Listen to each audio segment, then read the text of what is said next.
they have, and it shocked me. I will be completely honest. When Destiny was announced and it was heroes and villains themed, I was like, oh man, this is going to be dope. And then there was no mention of Star Wars. I was like, oh man, this is... Well, but again, like a lot of what we talk about and what people kind of review is typically here's how the room looks. Here's what's in the rooms. This is what it looks like.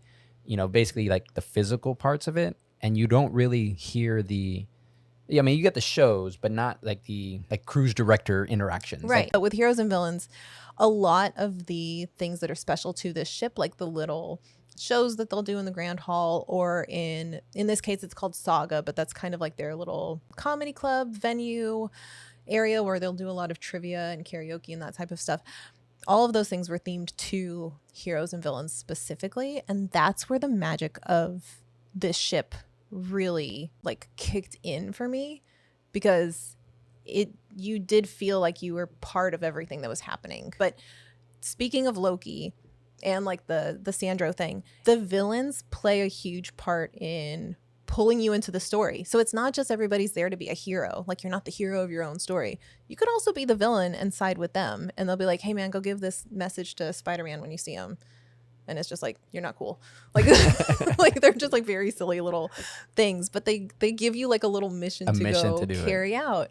And so with Cruella specifically, she had two things, and I'm like, it was like that the Leonardo DiCaprio, the meme where he's like, whoa.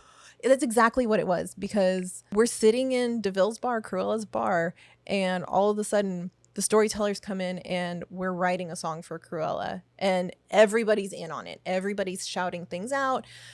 It's electric. It was magnetic. And it wasn't the small group of like 2 or 3 people writing the song with them, like tucked in a corner of Sublight Lounge. It was everybody in on it and cracking up and singing along. And it was just this beautiful shared moment. And you don't get that anymore. You don't get that on a cruise ship. You don't get it on a spaceship. That's for sure. But it made me feel so many things, because I was just like, oh my God, like I didn't think I could ever feel the way that I felt on Starcruiser. Somewhere else.